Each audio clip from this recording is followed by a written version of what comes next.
Moving to Canada for animation school and acting was an adventure within itself, but saving 200 grand in tuition was my mission driving force, and arcade games were the last thing on my mind.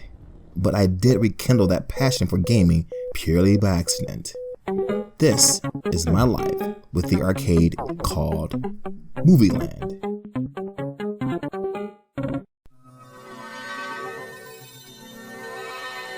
Found myself attending the now defunct Art Institute of Vancouver, and in between classes, my classmates and I would play Dota, an online multiple arena game, So that we sleep on. Let's get it on.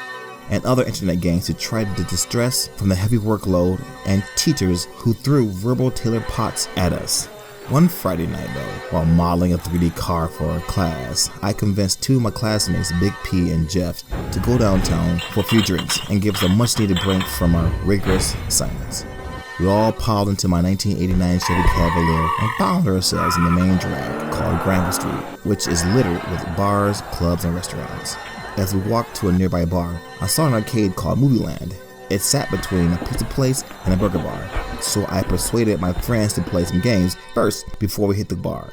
Inside the place did not smell very well. It had a slight urine smell, but the plethora of games made up for that. Street Fighter, Revolution X,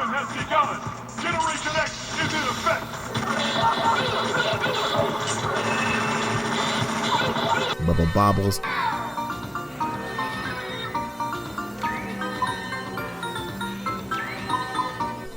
accompanied by many others, and an array of pinball machines kept us busy for a while.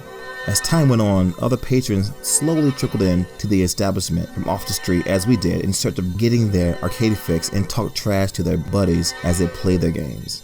As I walked around the establishment, I did notice why Movieland was called Movieland, and it was due to the box peep shows in the back of the building. It was clearly visible to the public, hence why on the front door it says that you have to be 18 and older to come in. Movieland felt kind of out of place, surrounded by the other businesses. It felt like it was lost in the era of long forgotten of years past when pornography was only available in theaters and CD establishments. Unlike now, where a few clicks on your phone and an assortment of pornography is on display for all to see. I assume that the business continued to operate legally due to the fact that they have been open since the late 60s according to city records. So I did some research and discovered an interesting documentary called The Movieland Movie by Zachary Holden.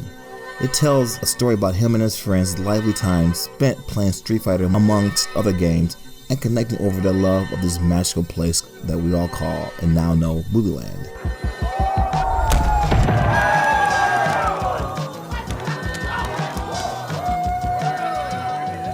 I've been playing for a long time, I'd say about 10 years. And I used to take the game more seriously, but once I realized I could never beat Dave, I kind of just let go, In my frequent visits, I'd attempt to do small talk with the attendant who was always there when I came in. I wanted to think that he's an owner of the building and just kept the arcade open to keep himself busy.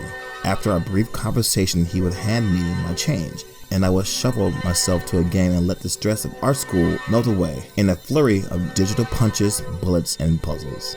After playing some of my favorite games like Gyrus, Street Fighter, and Mars Attack, I will be ready and energized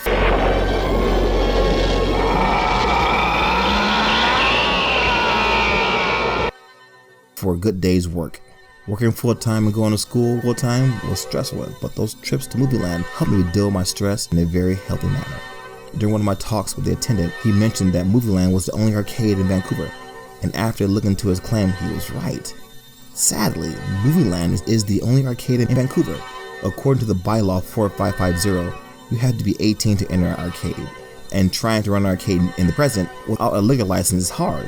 But if you own the building and rent out the adjacent units within the building, you can afford to have an arcade without a liquor license, which is the case of Movieland. There have been some iterations of bar/arcade concepts in Vancouver, but to circumvent the bylaw 4550, the establishments only have 2 to 5 video games, which in my mind does not qualify as an arcade. This prevents other arcades from ever opening and having people introduce their passions to other generations to the video games that made us competitive and social creatures that they are today. Hopefully in the future, bylaw 4550 will be changed and arcades can flourish like they did in the 80s.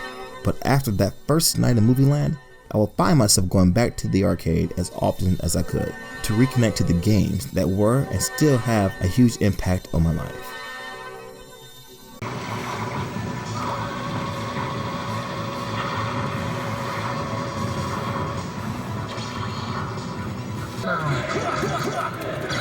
Maximum